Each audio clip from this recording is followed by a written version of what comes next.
नमस्कार साथियों, आप सभी का स्वागत है आपके अपने चैनल शिक्षा गांव में। साथियों, शिक्षा गांव में स्टडी करेंगे आज फिजिक्स के मोस्ट इंपॉर्टेंट क्वेश्चन की सीरीज, जो आपके लिए काफ़ी यूज़फुल होने वाला है। तो कहीं मत जाइए साथियों, आइए आज का सेशन स्टार्ट करते हैं बिना देरी के। चलिए आइए आप लोगों के लिए आज का पहला प्रश्न। चलिए साथियों, आप लोगों के लिए पहला प्रश्न। पेरिस स्थित अंतर्राष्ट्रीय खगोलीय संघ IAU के माइनर प्लेनेट सेंटर ने प्लूटो को कौन सा नया नाम दिया है? ऑप्शन ए 134340, ऑप्शन बी 238380 और ऑप्शन सी इरिस और ऑप्शन डी निक्स। तो साथियों बताइए कौन सा ऑप्शन सही होगा, बताइए। हम उम्मीद कर रहे हैं कि आप ऑप्शन नंबर ए बताने की कोशिश करेंगे, जो कि बिल्कुल सही है। साथियों, ये जो एम है, एम जो हमारा ग्रह था पहले, अब बैनो ग्रह की श्रेणी में इसे रख दिया गया है। इसकी खोज हुई थी सन 1930 में। तो ये हमारे सौरमंडल का 9वां ग्रह था। कौन सा ग्रह था? 9वां ग्रह था। लेकिन इसकी जो ग्रह की जो प्रॉपर्टी है उसे पूरा नहीं कर रहा था। अर्थात इसकी जो साइज थी, आकार था, वो चंद्रमा से छोटा था और इसकी कक्षा वृत्ताकार नहीं थी। ये वरुण की कक्षाओं को क्या करता था? काटता था। वरुण की कक्षाओं को काटता था।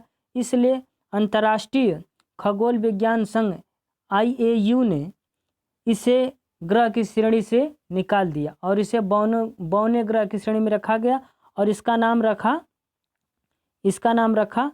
134340। तो साथियों, यह क्वेश्चन हम आपके लिए बहुत ही नया प्रकार का लेकर के आए थे।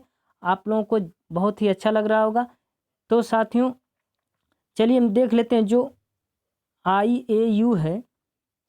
IAU इसका फुल फॉर्म क्या होता है? तो आइए देखते हैं। इसका फुल फॉर्म होता है इंटरनेशनल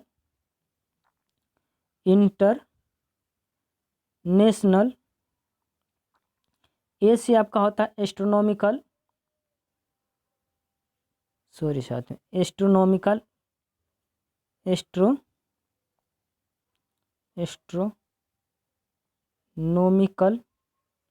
और ए से होता है आपका यूनियन। ए से हमारा हो जाएगा साथियों यू से यूनियन। तो साथियों इस प्रकार से मैंने आपको क्वेश्चन बताया। चलिए अगला प्रश्न देखते हैं बिना देरी किए।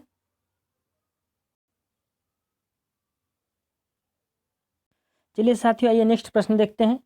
बिजली के बल्ब का फिलामेंट किस तत्व से बना होता है? ये क्वेश्चन आप लोगों को पता भी होगा, बहुत ही आसान प्रश्न है। Option A copper, option B iron और ऑप्शन सी लेड और ऑप्शन डी टंगस्टन। तो साथियों बताइए कौन सा ऑप्शन सही होगा। हम उम्मीद कर रहे हैं कि आप ऑप्शन नंबर डी बताने की कोशिश करेंगे, जो कि आपका बिल्कुल राइट आंसर होने वाला क्या है साथियों। तो चलिए साथियों, टंगस्टन जो धातु है, इसका जो मेल्टिंग पॉइंट होता है, मेल्टिंग अर्थात गलनांक बिंदु,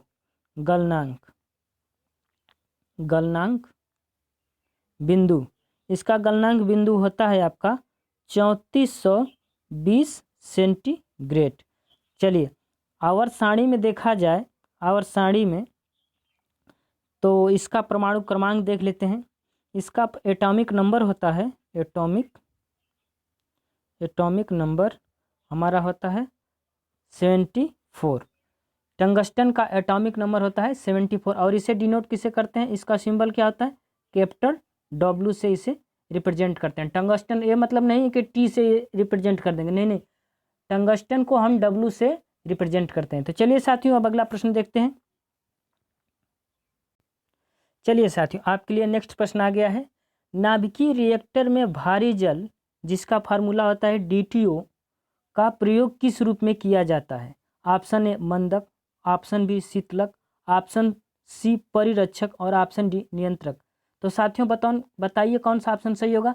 तो ऑप्शन नंबर ए सही होगा, मंदक। नाभिकीय रिएक्टर में मंदक के रूप में या इसे मॉडरेटर के रूप में भारी जल, जिसका फार्मूला होता है D2O और ग्रेफाइट ग्रेफाइट का भी प्रयोग किया जाता है साथियों। अब देखिए, अब हम आपको थोड़ा बता देते हैं कि जो ये मॉडरेटर होता है इसका परमाणु भट्ठी में, न्यूक्लियर रिएक्टर में काम क्या होता है। तो साथियों, मॉडरेटर का काम ये होता है कि जो न्यूट्रॉन्स होते हैं उनके वेग अत्यधिक होता है, तो उसको क्या करते हैं, ये नियंत्रित करते हैं। क्या करते हैं? नियंत्रित करते हैं। नियंत्रित किसका वेग? न्यूट्रॉनों के वेग का नियंत्रण करना मॉडरेटर का काम है। ये नहीं साथियों कि न्यूट्रॉन को अवशोषित करना। न्यूट्रॉनों को अवशोषित करने का काम जो कंट्रोल रॉड होती है, नियंत्रक छड़ें, वो करते हैं। नियंत्रक छड़ें, जो नियंत्रक छड़ें होती हैं, जो कि कैंडियम का प्रयोग किया जाता है।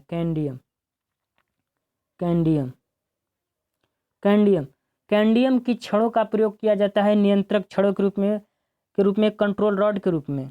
चलिए साथियों, हम उम्मीद करते हैं यह क्या करता है कि जो कंट्रोल रॉड होता है, कंट्रोल रॉड साथियों, यह जो न्यूट्रॉन्स की संख्या को कम कर लेता है, अवशोषित कर लेता है। और मॉडरेटर क्या करता है? न्यूट्रॉनों की गति को कम करता है। न्यूट्रॉनों को गति को अवशोषित नहीं करता है मॉडरेटर। क्या करता है? मंदक, उनकी गति को क्या करता है? धीमा कर देता है।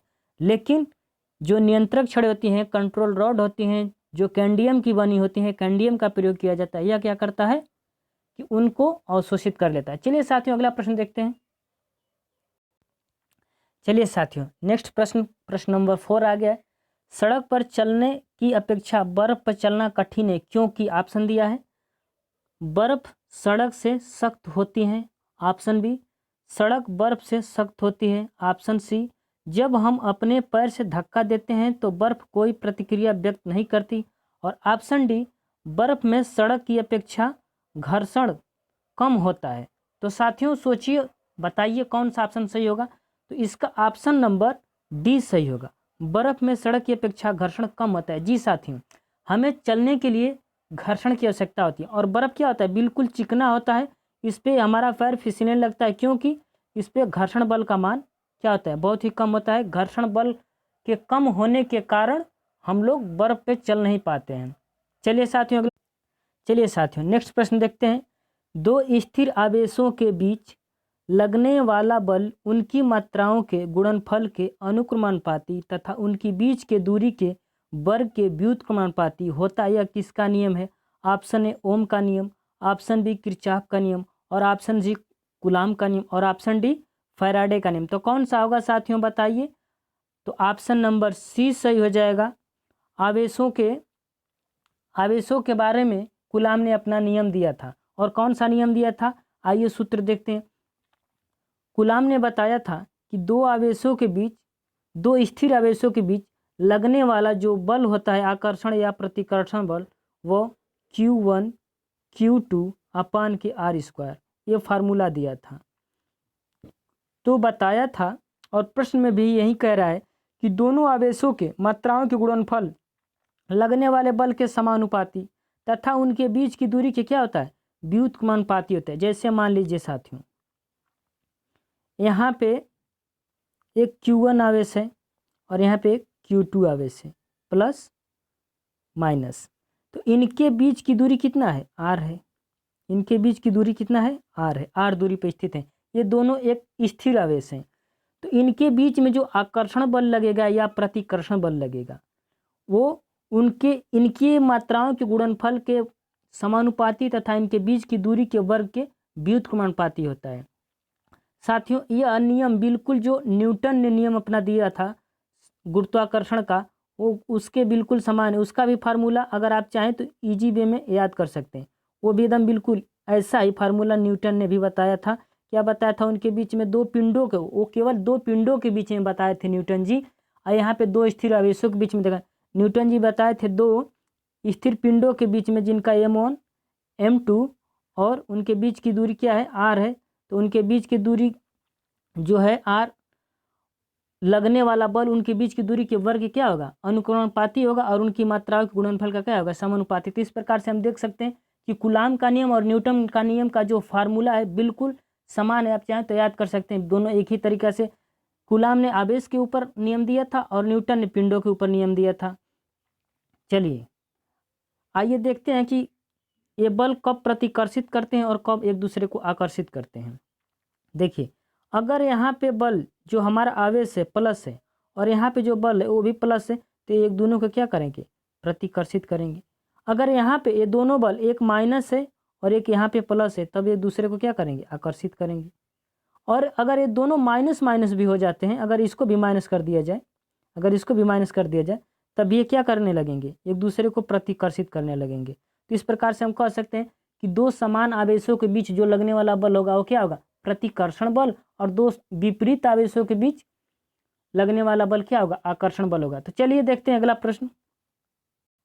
चलिए साथियों अब नेक्स्ट प्रश्न है, उत्प्लावकता से संबंधित वैज्ञानिक है, मतलब कि उत्प्लावकता संबंधित नियम किसने दिया था, Archimedes, option A, option B Newton, और ऑप्शन सी लुई पास्चर, और ऑप्शन डी ए सभी।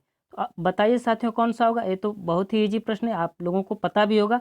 तो हम उम्मीद कर रहे हैं कि आप ऑप्शन नंबर ए बताने की कोशिश करें कि आर्किमिडीज। आर्किमिडीज ने बताया कि जब कोई वस्तु किसी द्रव में पूरी अथवा आंशिक रूप से डूबी होती है तो उसके भार में कमी आती है।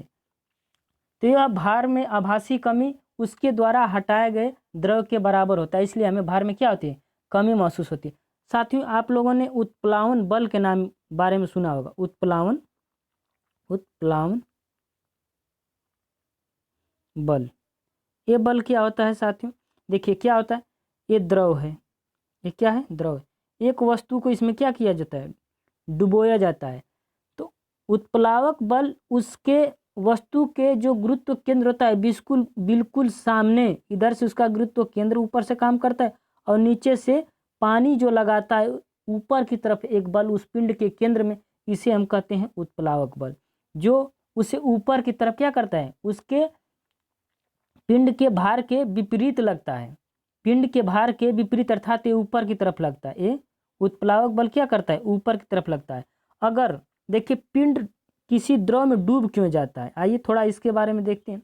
देखिए जब कोई द्रव या द्रव में कोई भी पिंड को डुबोया जाता है या डाला जाता है, तो वो पिंड तभी डूब जाएगा जब वो अपने भार के बराबर द्रव को विस्थापित नहीं कर पाएगी। अगर वो अपने भार के बराबर द्रव को विस्थापित कर देगी तो वो वस्तु द्रव में तैरती रहेगी।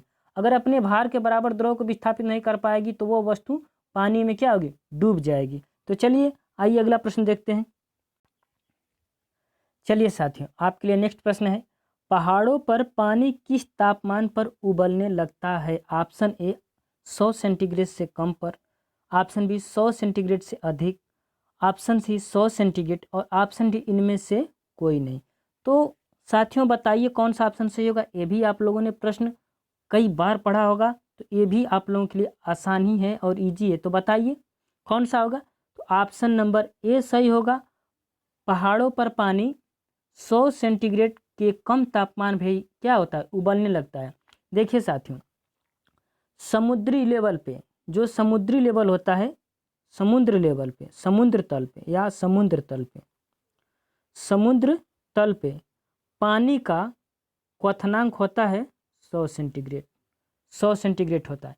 लेकिन जब आप समुद्र के लेवल से ऊपर जाते हैं या ऊंचाई पे जाते हैं, तो ऊंचाई पे जाते हैं तो वायुमंडलीय दाब क्या होने लगता है, कम होने लगता है। तो वायुमंडलीय दाब कम होने के कारण ये पानी अपने 100 सेंटीग्रेड तापमान पे न रह करके इससे पहले के तापमान पे क्या होता है, उबलने लगता है। इसलिए हम जब खाना पहाड़ों पे बनाते हैं, आप लोगों ने खूब पढ़ा होगा कि जब पहाड़ों पे खाना बनाते हैं तो खाना बनाना कठिन होता है। क्यों कठिन होता है, क्योंकि पानी 100 सेंटीग्रेड के तापमान पे से पहले उबल जाता है। जो हमने दाल या चावल या सब्जी जो भी मटेरियल रखा है तो उसको एनफ मात्रा में वाटर नहीं मिल पाता है, जिसके कारण वो खाना बन नहीं पाता है हमारा सही से। इसलिए पहाड़ों पर खाना बनाने के लिए अगर आप बनाना चाहते हैं तो बंद बर्तनों का, जो बंद बर्तन जैसे कुकर इत्यादि बर्तनों का प्रयोग करें, ताकि उसका पानी क्या हो है, आसानी से उड़ ना सके, तो उसमें आप खाना इजीली बना सकते हैं। अगर समुद्र तल से, एक चीज़ और, अगर समुद्र तल से साथियों आप 1 किलोमीटर की ऊंचाई पे जाते हैं, 1 किलोमीटर की आप ऊंचाई पे चले जाते हैं, 1 किलोमीटर की ऊंचाई पे, 1 किलोमीटर की ऊंचाई पे आप जाते हैं, तो जो पानी का क्वथनांक होता है 100 सेंटीग्रेड न रहकर 92 सेंटीग्रेड हो जाता है, अर्थात 8 सेंटीग्रेड कम हो जाता है। समुद्र के तल से आप 1 किलोमीटर ऊपर जाएंगे तो जो पानी का क्वथनांक बिंदु है 8 सेंटीग्रेड कम हो जाता है, अर्थात वह 92 सेंटीग्रेड पे क्या होता है, उबलने लगता है। इसलिए हमारा जो उसमें मटेरियल है पक नहीं पाता है सही से, खाना बनाने में दिक्कत होती है। चलिए आइए साथियों अगला प्रश्न देखते हैं। चलिए साथियों अगला प्रश्न देखते हैं। 1 किलोग्राम राशि का वजन कितना होता है? Option A 1 newton, option B 10 newton और ऑप्शन सी 9.8 न्यूटन और ऑप्शन डी 9 न्यूटन। तो साथियों बताइए कौन सा ऑप्शन सही होगा? आप लोगों को पता भी होगा ऑप्शन नंबर सी होगा 9.8 न्यूटन। 1 किलोग्राम बराबर होता है, 1 केजी बराबर होता है 9.8 न्यूटन। कभी कभी साथियों आपके दिमाग में ये बात आती होगी कि 1 न्यूटन क्या होता है, 1 न्यूटन कितना होता है? तो 1 न्यूटन हम साथी आपको बता दें, 1 किलोग्राम की वस्तु को, 1 किलोग्राम की वस्तु को 1 मीटर प्रति सेकेंड स्क्वायर का त्वरण देने के लिए आवश्यक बल को ही हम क्या कहते हैं? 1 न्यूटन कहते हैं।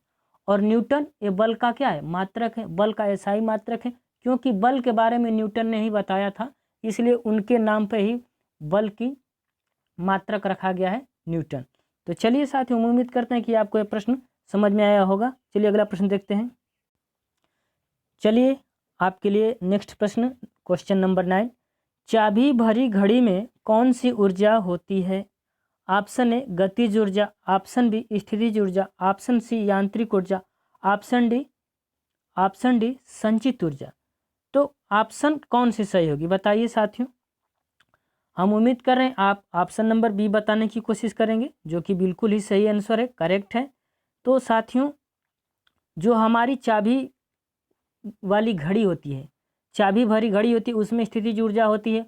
और जो तीर कमान जो ताने रहते हैं, कभी कभी आपसे पूछा जाता है खींची गई तीर कमान में कौन सी ऊर्जा होती है, तो उसमें भी स्थितिज ऊर्जा होती है। साथियों स्थितिज ऊर्जा का फार्मूला होता है, स्थितिज ऊर्जा का फार्मूला होता है mgh। इससे यह डिपेंड करता है कि स्थितिज ऊर्जा गुरुत्वीय त्वरण, ऊंचाई और उसके द्रव्यमान पे क्या करता है? डिपेंड करता है। तो चलिए हम उम्मीद कर रहे हैं कि ये भी प्रश्न आपको बहुत ही इजीली तरीके से समझ में आया होगा और आपने हल करने की कोशिश भी की होगी। तो चलिए अगला प्रश्न देखते हैं। चलिए साथियों आज का हमारा पहला नेक्स्ट प्रश्न है, वह उपकरण कौन सा है जिससे समुद्रों की गहराई को मापने के लिए ध्वनि तरंग का प्रयोग किया जाता है? Option A radar, option B sonar, option C altimeter और ऑप्शन डी वेंचुरीमीटर। तो साथियों बताइए कौन सा ऑप्शन सही होगा? ऑप्शन नंबर बी सही होगा, सोनार। एक क्वेश्चन सोनार के बारे में हम पिछले जो क्वेश्चन थे उसमें आपके बताए हैं, लेकिन फिर भी आज बताने की कोशिश करेंगे। देखिए सोनार, कुछ चीज़ें छूट गई थी, आज बताएंगे। सोनार, सोनार क्या होता है आइए देखते हैं। सोनार का प्रयोग नौ संचालक वाहनों द्वारा किया जाता है, समुद्री जहाज़ों द्वारा किया जाता है। जैसे कि मान लीजिए ये समुद्र के ऊपर कोई जहाज़ चल रही है, ठीक है, समुद्र के ऊपर कोई जहाज़ चल रही है, तो क्या होता है जब समुद्र के अंदर हमें या तो इसकी गहराई पता करनी हो, आइए इसका हम थोड़ा एक डायग्राम आपको दिखाते हैं, डायग्राम से आपको काफ़ी अच्छा समझ में आएगा। देखिए साथियों ये एक डायग्राम है। देखिए यहाँ से क्या होता है, उस जहाज़ से हम नीचे रेडिएशन भेजते हैं, अल्ट्रासोनिक किरणें भेजते हैं नीचे। तो यहाँ से एक किरण निकली, यहाँ से एक किरण निकली और गई है समुद्र के नीचे। कोई भी ऑब्जेक्ट हो, कोई वस्तु हो सकता है, कोई पहाड़ हो सकता है, कोई पत्थर हो सकता है, उससे टकराई और टकरा करके क्या हुई, वापस आई। और उस जो सोनार होता है वहाँ पर उसमें क्या लगा होता है, सेंस लगा होता है, सेंसर लगा होता है। क्या करता है, उसे सेंस कर लेता है और बता देता है, हमें इंडिकेट करा देता है कि इसके नीचे भी कोई वस्तु है। इससे हमें क्या होता है, पता चल जाता है। तो चलिए हम उम्मीद करते हैं कि आपको ये प्रश्न समझ में आया होगा। तो लेकिन साथियों इसमें इम्पोर्टेंट क्वेश्चन बनने वाला ये है कि सोनार में कौन सी वेव का प्रयोग किया जाता है। तो कौन सी वेव का प्रयोग किया जाता है?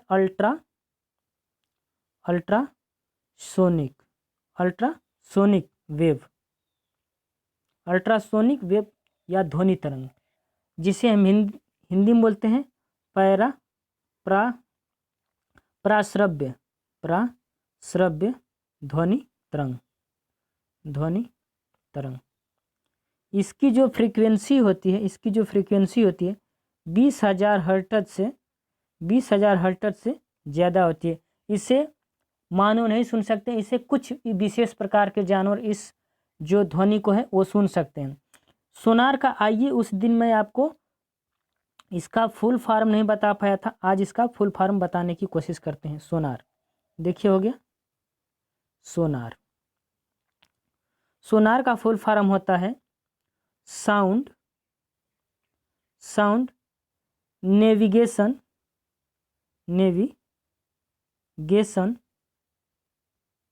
And ranging. तो चलिए साथियों, हम उम्मीद कर रहे हैं कि आपको ये प्रश्न समझ में आया होगा। देखिए साथियों, सोनार में भी अल्ट्रासोनिक वेव का प्रयोग किया जाता है। और अल्ट्रासोनिक जो होती हैं, अल्ट्रासोनिक जो वेव होती हैं, ये मेडिकल साइंस में अल्ट्रासाउंड सोनोग्राफी कराने के लिए भी उसमें भी अल्ट्रासोनिक वेव का ही इस्तेमाल किया जाता है, क्योंकि इनकी जो फ्रीक्वेंसी होती है 20,000 हर्ट्ज से क्या होती है? ज़्यादा होती है। तो इसलिए इस ध्वनि को मनुष्य नहीं सुन सकता है। मनुष्य केवल कौन सी ध्वनि सुन सकता है? श्रव्य ध्वनि सुन सकता है, जिसका रेंज कितना होता है? 20 हर्ट्ज से 20,000 हर्ट्ज के बीच होती है। 20,000 हर्ट्ज के बीच होती है। तो इस ध्वनि को केवल मानव सुन सकता है। तो चलिए साथियों, अगला प्रश्न देखते हैं बिना देरी किए। चलिए साथियों, आपके लिए आज का नेक्स्ट प्रश्न है, वायु में ध्वनि का वेग लगभग कितना होता है? ऑप्शन ए 332 मीटर प्रति सेकंड, ऑप्शन बी 220 मीटर प्रति सेकंड, और ऑप्शन सी 110 मीटर प्रति सेकंड, और ऑप्शन डी 232 मीटर प्रति सेकंड। तो साथियों, ये क्वेश्चन तो बहुत ही आसान है। आप लोग बताइए ऑप्शन नंबर कौन सा सही होगा। तो ऑप्शन नंबर इसका सही हो जाएगा ऑप्शन नंबर ए, 332 मीटर प्रति सेकंड। 0 सेंटीग्रेड पे ध्वनि का वेग होता है 332 मीटर प्रति सेकंड होता है।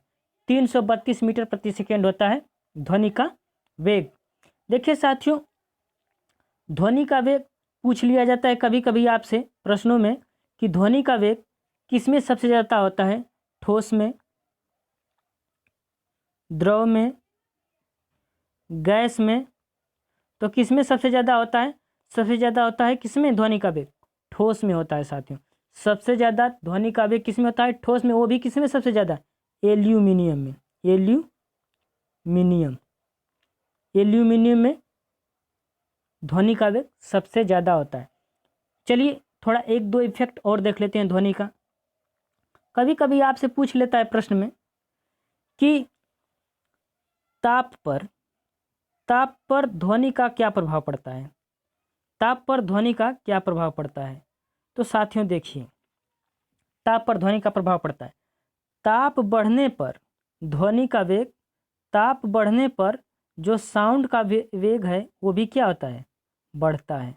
साउंड का वेग भी क्या होता है? बढ़ता है। जैसे अगर 1 सेंटीग्रेड हमारा टेम्परेचर क्या हुआ? बढ़ा, तो ध्वनि का वेग कितना बढ़ जाता है? 0.1 मीटर प्रति सेकंड क्या होता है? बढ़ जाता है। अर्थात 10 की बात करें, अगर ये 10 सेंटीग्रेड बढ़ता है, 10 सेंटीग्रेड, तो ये कितना बढ़ जाता है हमारा? 6.1 मीटर प्रति सेकंड क्या होता है? ध्वनि का वेग बढ़ जाता है। तो अब आइए थोड़ा दाब के बारे में देख लेते हैं। दाब का क्या इफेक्ट होता है ध्वनि पे? दाब का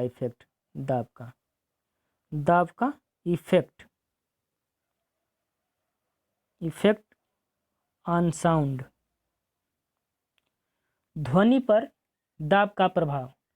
तो साथियों देखिए, दाब का ध्वनि पर किसी भी कोई प्रकार का जो है कि प्रभाव नहीं पड़ता। इस प्रकार से हम कह सकते हैं कि ध्वनि पर दाब का कोई प्रभाव नहीं पड़ता है, दाब बढ़े या घटे ध्वनि जो है अपना कांस्टेंट होती है। और एक बात और साथियों, जो ध्वनि होता है इसे चलने के लिए क्या चीज़ की जरूरत होती है? माध्यम की जरूरत होती है। बिना माध्यम के ध्वनि चल नहीं सकती है।